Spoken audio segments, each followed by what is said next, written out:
Hello friends, 2003 வந்து tobacco control ஆக்ட்னு ஒரு act கொண்டு வந்தாங்க. அந்த ஆக்டோடைய முக்கியமான ஒரு 4 விஷயத்தை பற்றி தான் இன்றைக்கி நான் சொல்ல போகிறேன். இந்த சிகரெட்டை தயாரிக்கிறது, அதை வியாபாரம் செய்கிறது, டிஸ்ட்ரிபியூஷன் பண்ணுறது, இது எல்லாத்துலேயும் ஒரு சில சட்ட விதிகளை கொண்டு வந்தாங்க 2003 டொபாக்கோ கண்ட்ரோல் ஆக்டில். அதில் நம்பர் 1 வந்து பப்ளிக் பிளேசஸில் ஸ்மோக்கிங்கான எந்த பொருளையும் விற்கக்கூடாது, புகையிலை கலந்த எந்த பொருளையும் விற்கக்கூடாதுன்னு சொன்னாங்க. பப்ளிக் பிளேசஸ்க்கு ஒரு சில டெஃபினிஷன் கொடுத்துருந்தாங்க.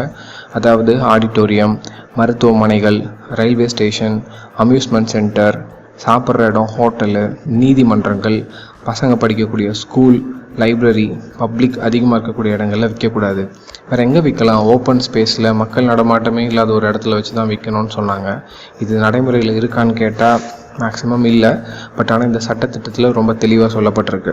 2வது வந்து இந்த அட்வர்டைஸ்மெண்ட் பண்ணுறது, சிகரெட் பற்றி டிவியில் ஆட் கொடுக்கறது, இல்லை போர்டு பெருசாக வைக்கிறது, இல்லை ஒரு சில செலிப்ரிட்டிஸை கூட்டின்னு வந்து அந்த சிகரெட் பக்கத்தில் நிற்க வச்சு ஃபோட்டோ எடுத்து போடுறது, இது எல்லாத்தையுமே வந்து தடை செய்ய சொன்னாங்க 2003 டொபாக்கோ கண்ட்ரோல் ஆக்டில்.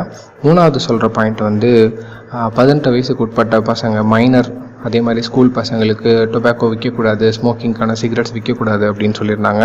கடைசியாக வந்து பார்த்திங்கன்னா இந்த சிகரெட் விற்கிற பேக்கெட்டில் வந்து smoking is injurious to health, புகைப்பிடித்தல் உடல் நலத்திற்கு கேடு அப்படின்ற ஒரு வாசகம் கண்டிப்பாக எழுதியிருக்கணும் அப்படின்னு சொன்னாங்க.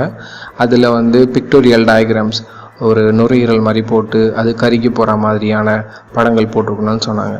மேற்கொண்டு அதாவது எல்லா கவர்மெண்ட் ஆஃபீஸு, ஹாஸ்பிட்டல், மற்றபடி கவர்மெண்ட்டுடைய பில்டிங் இருக்கக்கூடிய இடத்துல அதனுடைய தலைவர், அந்த பில்டிங்கோடைய தலைவர் இல்லை அந்த ஆஃபீஸோடைய தலைவர் வந்து 2 போர்டு செஞ்சு வைக்கணும்னு சொன்னாங்க.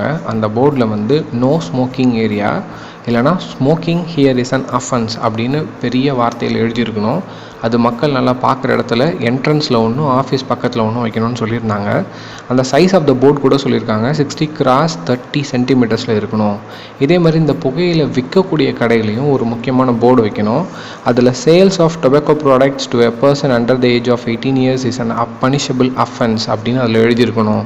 அதாவது 18 வயசுக்கு உட்பட்ட யாராக இருந்தாலும் அவங்களுக்கு நம்ம வந்து புகையிலையோ இல்லை சிகரெட்டோ வியாபாரம் பண்ணால் அந்த விற்கிறவங்க, வாங்குறவங்க எல்லாருமே பனிஷபிள், தண்டனைக்குரியவர்கள் அப்படின்னு அதில் எழுதணும் அப்படின்னு சொல்லி போட்டிருக்கு.